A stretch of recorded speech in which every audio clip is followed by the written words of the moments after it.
안녕하세요. 결혼을 준비하고 있던 20대 후반의 여성입니다. 왜 과거형이냐 하면 며칠 전에 파혼했거든요. 아직 부모님밖에 모르세요. 친구들이나 직장 동료들한테는 아직 털어놓지 못했습니다. 곧 알아차리겠지요. 뒤에서들 무슨 소리를 해댈지 걱정이네요. 이미 남자친구에게 정도 다 떨어졌고 미련도 없습니다.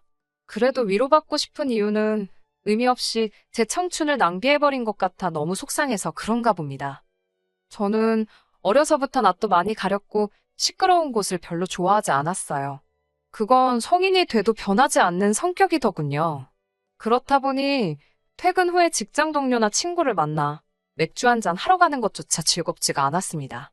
그런 저를 잘 아는 친구가 독서 모임을 추천해 주더라고요. 뜻이 맞는 사람들끼리 모여서 같이 책도 읽고 와인도 한잔하는 그런 모임이었어요. 대체적으로 사람들 성격이 조용하고 느긋해서 부담 없이 참석할 수 있었습니다. 와인도 원하면 한 잔 정도 가볍게 마시는 분위기지 회식 자리처럼 시끌벅적 부어라 마셔라가 아니라 좋았네요. 그곳에서 남자친구를 만났습니다. 독서 모임이라지만 토론 같은 걸 하지는 않았기 때문에 정해진 몇 권 내에서 자기가 원하는 책을 골라 읽을 수 있었지요. 그런데 신기하게도 남자친구와 저희 독서 취향이 계속해서 겹치더라고요. 처음엔 우연이라고 생각했지만 나중에는 이런 걸 운명이라고 하나 싶을 정도로 그 빈도수가 잦았습니다. 그게 화두가 되면서 서로 말문을 트게 되었고 급속도로 가까워지면서 연인 사이가 되었네요. 남자친구는 당시 32이었고 빨리 가정을 꾸리고 싶어 했어요. 반면에 저는 아직 하고 싶은 게 많았기에 결혼까지는 생각하지 않고 있었습니다. 하지만 남자친구가 자기만 믿고 따라오라고 그러면 절대 후회하지 않을 거라며 확신을 주더라고요. 남자다운 그의 모습과 포부에 반해서 결국 남자친구와 결혼을 약속했습니다. 이후로는 급속도로 진행이 되어 금세 양가 어른들에게도 인사를 드렸고 상견례도 마쳤지요. 저희가 주로 상대의 성격을 보고 결혼을 결심했다면 어른들께서는 저희가 미쳐보지 못했던 점들을 확인하시는 눈치였어요. 양쪽 집안 다 노후 준비는 되어 있는지, 저희가 결혼할 때 얼마나 도와주실 수 있는지, 그런 현실적인 것들이요. 다행히 서로 뜻이 맞으셨는지 큰 문제 없이 결혼 허락을 받을 수 있었습니다. 그때만 해도 저도 남자친구도 그리고 양쪽 어른들도 이런 문제로 파혼하게 될 거라고는 결코 생각지 못하셨을 거예요. 파혼하게 된 이유를 말씀드리려면 일단 양가 어른들에 관해 간략하게 설명을 드려야겠네요. 남자친구의 아버님은 5남매 중 맞으셨고 어머님은 7남매 중 둘째셨습니다. 아버님을 제외한 다른 형제분들께서는 비교적 남자친구의 고향을 기준으로 서로 가까운 거리에 살고 계셨습니다. 반면에 어머님의 형제자매분들은 말 그대로 뿔뿔이 흩어져 계셨습니다. 외국에서 살고 계신 분도 계셨고요. 세월이 세월인 만큼 서로 다른 이유들로 흩어지셨겠지요. 제가 알 필요도 생각할 필요도 없는 부분이었습니다. 남자친구의 친척 어르신들이 어디 사는지가 파혼의 직접적인 원인이 된 것은 아닙니다. 진짜 원인은 남자친구의 부모님께선 제가 이 모든 분들을 일일이 찾아뵙고 인사를 드리며 소위 눈도장을 찍기를 바라셨어요. 만약에 제가 시간과 공간의 구애를 받지 않는 자유로운 상황에 있었다면 어려운 일은 아니었을 거예요. 불편했겠지만 최대한 남자친구의 부모님이 원하시는 대로 찾아뵙고 인사도 드리고 식사까지 대접해드렸을지도 모르겠네요. 하지만 남자친구와 마찬가지로 저도 직장을 다니고 있었습니다. 돈도 많이 주고 복지도 잘 되어 있는 대기업입니다. 그런 게 다 공짜겠어요? 엄청나게 바쁜 곳입니다. 마케팅 부서다 보니 일주일에 두세 번은 당연히 야근이 있고요. 예비 시댁 어른들께 인사하러 가야 되니까 야근은 못한다고 하면 회사에서 아마 바로 관두라는 소리 나오지 않을까요? 미취학 아동이 있는 선배들도 아무 소리 못하고 하는걸요. 게다가 남자친구는 남자친구대로 바빴기에 가정가구 등은 거의 제가 혼자 보러 다녀야 하는 상황이었습니다. 친정어머니가 도와주시긴 하셨지만 그렇다고 친정어머니 혼자 가구점에 가시게 한 뒤 영상통화 좀 걸어줘. 나 구경 좀 하게. 그럴 수도 없는 노릇이잖아요. 결국은 어쨌든 제가 움직여야 하는 상황이 대부분이었어요. 그렇다 보니 주말이라 해도 제대로 쉴 틈이 없었습니다. 그런 와중에 어머님은 계속 어른들께 언제 인사를 갈 거냐며 남자친구를 통해 잔소리를 하시니 저도 사람인지라 서운하고 섭섭했습니다. 게다가 정작 남자친구는 천하태평인 것도 마음에 안 들더라고요. 제가 남자친구에게 언제 시간이 되냐니까 한다는 소리가 자기 친척들은 자기 얼굴은 다 안다면서 저 혼자 다녀오랍니다. 결혼은 나 혼자 하냐고, 내가 뭐 한다고 혼자 인사를 다니냐고 화를 냈습니다. 가뜩이나 오빠가 옆에 있어도 어머님 아버님이 여전히 불편하고 어색한데 그분들의 형제자매들을 혼자 가서 만나고 오라니 말도 안 된다고요. 남자친구는 무슨 소린 줄 알았다면서 생각 좀 해보자고 하더라고요. 자기가 방법을 찾아본다면서요. 저는 남자친구가 정말 말귀를 알아들었는 줄 알았네요. 그리고 이틀 뒤 남자친구가 찾아온 그놈의 방법은 말 같지도 않더라고요. 기껏 한다는 소리가 자기가 어머님한테 상황을 설명했더니 그럼 당신이 같이 다녀준다고 하셨답니다. 어차피 다 한 가족이 될 거고 명절이며 기념일이며 줄기차게 봐야 하는 사이인데 어색하긴 뭐가 어색하냐면서 이참에 눈도장 확실히 찍고 친해지면 된다고 하셨답니다.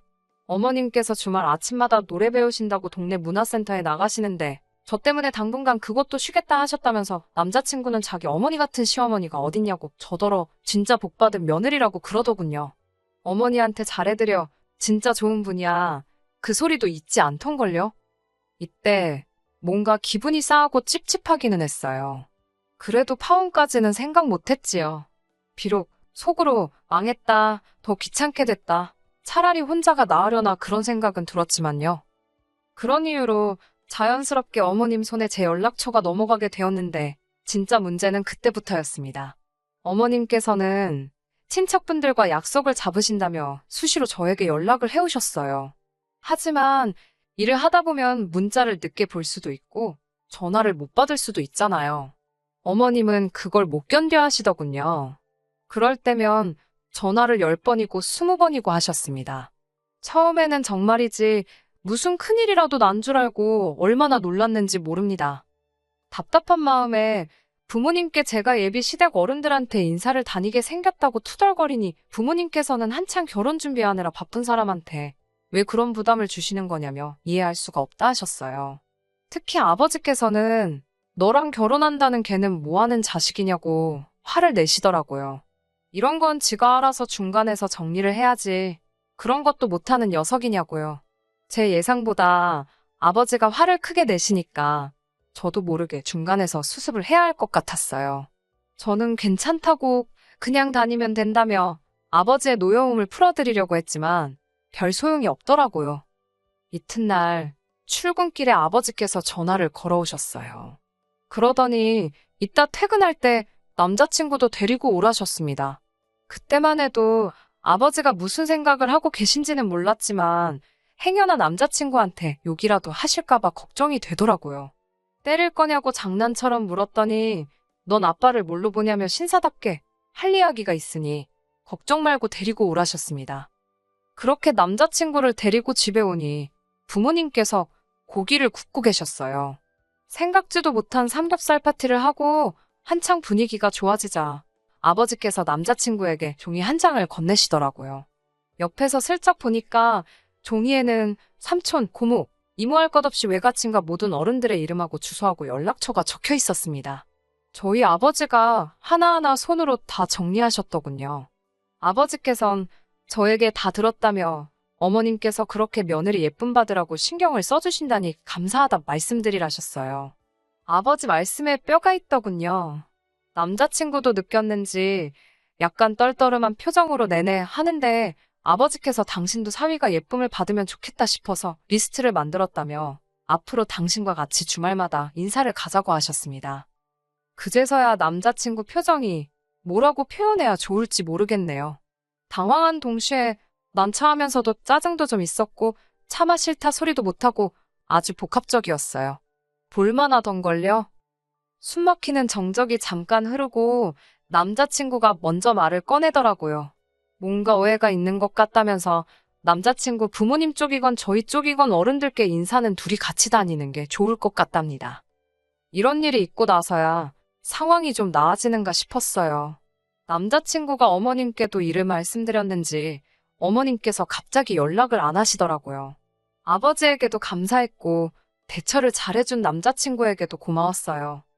하지만 여전히 양쪽 집안 어른들에게 인사를 드리는 일이 마음처럼 쉽지는 않더라고요. 그분들도 다들 일정이나 사정이 있으셨고 저희도 나름의 스케줄이 있었기에 그걸 또 조율하는 게 쉬운 일이 아니었어요. 남자친구와 상의 끝에 하루에 최대 2분만 뵙는 걸로 정했습니다. 남자친구 쪽 어른 2분이나 저희 쪽 2분이 아니라 양쪽에서 1분씩 해서 총 2분을 뵙자고 구체적으로 조건을 만들었지요. 저희 딴에는 깔끔하게 정리했다고 생각했습니다.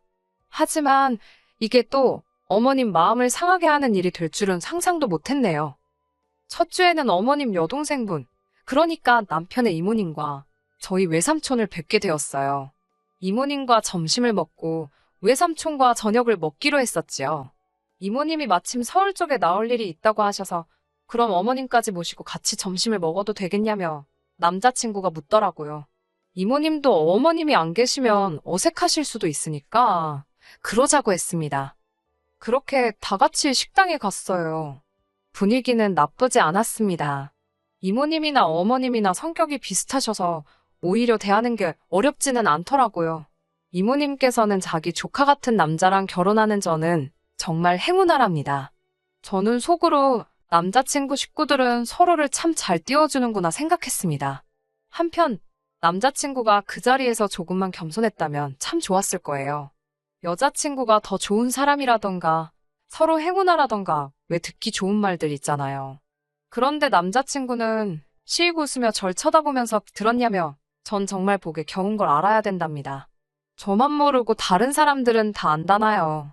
예비 시댁 식구들 앞에서 한마디 하기도 그렇고 그래 너 잘났다 라는 기분으로 어거지로 웃어 보이며 그래 하고 말았습니다. 어느덧 시계를 보니까 4시가 다 돼가고 있었어요. 삼촌이랑은 6시에 만나기로 했지만 이동 시간도 있고 저도 좀 쉴 틈이 있으면 좋겠다 싶어서 남자친구에게 슬슬 일어나자고 했습니다. 그런데 어머님께서는 이제 커피를 마시러 가자고 하셨습니다. 느긋하게 이야기를 좀 더 하자시면서요. 제가 어머님께 저희는 저녁 약속이 있어서 이만 가봐야 할 것 같다고 하니까 중요한 약속이 아니면 취소하랍니다.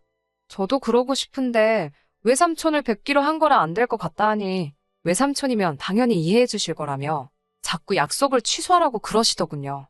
남자친구까지 옆에서 한번 삼촌한테 전화라도 걸어보라며 저를 채근하더라고요. 혹시 다른 날로 미룰 수 있는지 여쭤보라면서요. 제가 우리가 시간이 없는데 무슨 다른 날이냐며 안 된다고 딱 잘라 말하고는 어머님 이모님께 양해를 구한 뒤 먼저 자리에서 일어났어요. 이튿날 어머님께서 전화를 걸어오셨습니다. 이걸 받았다면 제가 제때 이 전화를 받았다면 다른 결말이 저와 남자친구를 기다리고 있었을까요? 애석하게도 그때 저는 회의 중이었습니다. 회의 시간을 제가 정하는 것도 아니고 저희 회사는 보안상 회의 때는 회사에서 지급한 기기 말고는 가지고 들어갈 수가 없거든요. 게다가 엎친데 덮친 격이라고 할까요? 평소라면 1시간 정도 걸리던 회의가 그날따라 한 30분 정도 지연되었습니다. 회의가 끝나고 자리로 돌아와 핸드폰을 보고는 기절하는 줄 알았어요. 부재중 전화가 62통이나 와 있었습니다. 이게 말이 되는 숫자인가요? 게다가 장문에 문자를 4통이나 보내놓으셨더라고요. 말이 문자지 이건 거의 편지나 다름없었어요. 당황한 제가 제대로 읽지도 못하고 남자친구에게 전화를 걸었어요. 무슨 일이라도 있나 싶어서요. 남자친구는 제 전화를 받자마자 왜 어머님 전화를 안 받냐면서 짜증을 냈습니다.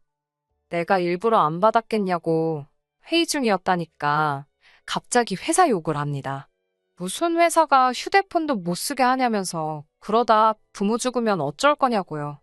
제가 뭐 사연 쓰면서 회사 내교를 읊을 수는 없지만 그런 만일의 사태를 위한 대비책이 다 있거든요. 저도 이때는 슬슬 속된 말로 스팀이 오르던 중이라서 쓸데없는 소리 하지 말고 할 말만 하라고 했습니다. 무슨 일이냐고요. 그러자 어머님께서 어제 저 때문에 개망신을 당하셨다며 울고불고 화내시고 난리도 아니셨답니다. 어떻게 시댁 식구하고 약속을 잡고서는 뒤로 또 계획을 세워놓을 수가 있냐면서 시댁 어른을 무시하는 처사랍니다. 외삼촌한테 전화해보라니까 전화하는 신용조차 안 하더라면서 이게 다 어머님 알기를 개똥같이 알아서 그런 거라나요.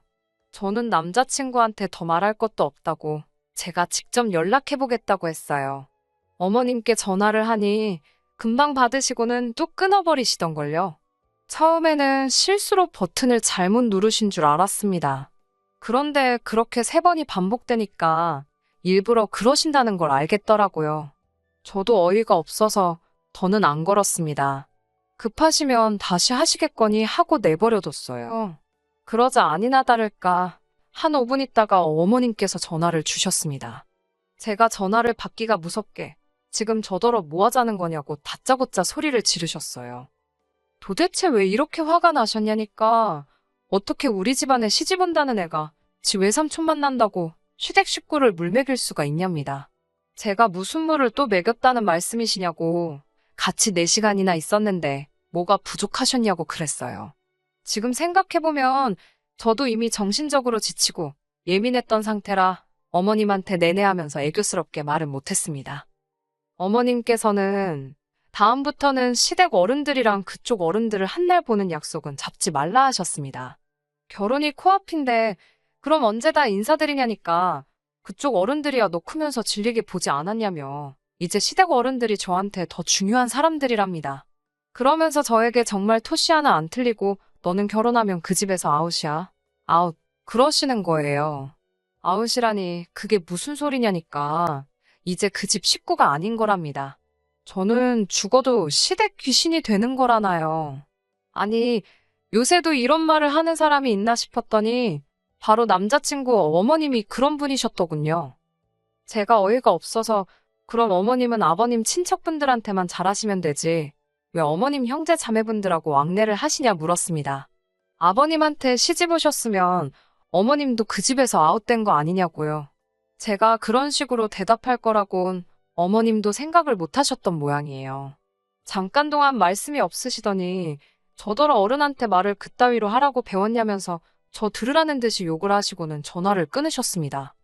분하기도 하고 억울하기도 하고 여러모로 화가 나서 감정을 주체하지 못하고 있는데 곧이어 남자친구한테서 전화가 걸려왔습니다. 누가 봐도 어머님 얘기를 듣고 걸었구나 싶었어요. 받을까 말까 잠시 고민을 했습니다. 받으면 100% 싸울 것 같았으니까요. 그렇지만 문제가 피한다고 피해질 문제도 아니다 싶었고 솔직히 어머님을 제가 감당할 수 있을지도 모르겠더군요. 그래서 일단은 받았습니다. 만약에 남자친구의 전화를 안 받았다면 전화 남자친구는 지금 어떻게 됐을까요? 제가 전화를 받자마자 남자친구는 대뜸 저에게 승질부터 냈습니다. 도대체 어머님한테 어떤 식으로 말을 했길래 어머님이 아까보다 더 화가 나셨냐고 저더러 미쳤냐고 일부러 그러냐입니다. 제가 어이가 없어서 웃었어요. 내가 미쳤다고 어머님 약을 올리겠냐고요. 약 올려서 나한테 득대는 게 뭐가 있겠냐고 오빠 눈에는 내가 그렇게 한가해 보이냐고 저도 악을 썼습니다. 어머님은 왜 자꾸 억지를 쓰시냐고 내가 무슨 오빠 집 귀신이 되냐고 어머님 말씀하시는 걸 듣고 있으니 결혼하면 명절 때 친정에도 못 가게 하실 것 같다고 따지고 들었어요. 그러면서 오빠라면 이 상황을 어떻게 하겠냐고 오빠 생각을 말해보라고 했습니다. 그러자 남자친구가 한다는 소리가 대뜸 여자들은 정말 이상하답니다. 그러면서 어찌됐건 제가 아랫사람이니까 그냥 나 잡아 잡수하고 죄송하다 하랍니다. 한다는 소리가 결혼하면 제가 남자친구 보고 살지 친정 식구들 보고 사냐면서요. 이건 또 그게 무슨 소리냐니까 막말로 자기가 제 친정 어른들한테 인사 좀 안 드렸다고 해서 자기를 어떻게 하겠냐는 거예요. 자기는 그런 거 하나도 겁 안 난다면서 저는 자기만 믿고 살면 된답니다. 아니, 누가 그게 무서워서 이러는 거냐고요. 그리고 왜 자기가 뭔데 제 친정 어른들을 겁을 안 낸답니까? 들을수록 언짢고 불쾌한 거예요. 아무리 사랑하는 남자친구라도 친정 어른들을 자기가 뭔데 무시하나 싶더라고요. 오빠는 우리 삼촌이나 이모들이 안 무섭냐니까 뭐가 무섭냐입니다. 살면서 몇 번이나 보겠냐고요. 그래서 나도 오빠 친척들 하나도 안 무서우니까 인사 안 드려도 되냐고 물었습니다. 그러자 그건 다르답니다. 시댁 식구들은 원래 어려운 사람들이고 어려운 줄 아는 게 며느리 도리랍니다. 이쯤 됐을 때는 이미 마음속에 파혼은 확정이었어요. 동시에 이런 썩어빠진 사상을 가진 남자가 제 남자친구였다는 게 너무 불쾌하더라고요. 그러면 사위돌이는 뭐냐니까. 사위돌이라는 말이 세상에 어디 있냐고 그래요. 사위대접은 들어봤다면서요. 그러면서 저더러 말 질질 끌지 말고 지네 엄마한테 전화나 빨리 하라길래 제가 죽었다 깨나도 그럴 일은 없을 거라고 했습니다. 내가 뭐가 아쉬워서 어머님을 달래가면서 결혼을 하냐고 난 그렇게까지 오빠랑 결혼할 생각은 없다고 했어요. 그러자 갑자기 남자친구가 아무 말도 안 하더라고요. 몇 분쯤 지났을까 진심이냐입니다. 진심이라고 난 아쉬울 거 하나 없다고 했어요. 오빠보다 어리지 돈도 벌지 손해볼 거 하나 없다니까 남자친구 목소리에서 약간의 짜증과 다급함이 느껴지던걸요. 왜 일을 복잡하게 만드는 걸 넘어서 크게 만드냐며 그냥 사과만 해달랍니다. 그러면 자기가 수습을 한다고요. 그래서 아니 수습할 거 없다고 어머님 혼자 화를 내시던 쓰러지시던 뭐 알아서 하시겠지라며 내 눈앞에서 그러시는 것도 아니고 난 아무 생각이 없다고 했습니다. 그리고 이제 전화하지 말라고 했어요. 시간 아까워 죽겠다고요. 너네 엄마 성질 더러운 거 잘 알겠는데 나도 성질 더러우니까 그만 건들라고 했습니다. 그리고 너네 엄마가 성질 안 죽이면 넌 평생 장가 못 갈 거라고 어떤 얼빠진 여자가 그런 시어머니를 모시겠냐고도 해줬고요. 잘한 것 같은데요. 제 할 말만 다 하고 남자친구를 비롯한 관련된 모든 연락처들을 차단시켜버렸어요. 매달리던지 말던지 제 할 바도 아니고 알고 싶지도 않았고 더 이상 시달리기도 싫더라고요. 친정 부모님한테는 바로 말씀드렸습니다. 다행히 어머니는 이혼보다 파혼이 낫다며 별 말씀 안 하시더라고요. 하지만 아버지는 그 자식 저번에 그렇게 알아듣게 말을 했으면 똑바로 해야지 멍청한 건 답도 없다며 그렇게 살게 내버려두랍니다. 그러면서 저더러 당신 딸 용기 있다고 멋지다고 그러시던걸요. 이후로 한동안 아버지가 회사에 데려다 주시고 데리러 와주셨어요. 시간이 여의치 않을 때는 직접 택시를 불러주셨고요. 이 밖에도 아버지가 나서서 저를 많이 챙기셨습니다. 그래 뉴스에 워낙 흉흉한 소식이 많았기에 부모님이 꽤나 걱정하셨거든요. 지금은 회사와 집만 왔다 갔다 하면서 조심조심 지내고 있습니다. 한 3달 정도 지나면 일상으로 돌아갈 수 있겠지요? 구정물을 보시거든 피해가세요. 돌아서 가세요. 얼마나 깊은가 궁금하다고 발 담궈보지 마시고요. 끝까지 들어주셔서 감사합니다. 오늘의 사연은 여기까지입니다. 구독과 좋아요, 알람 설정 부탁드리고 더 좋은 사연으로 다시 찾아뵙겠습니다. 감사합니다.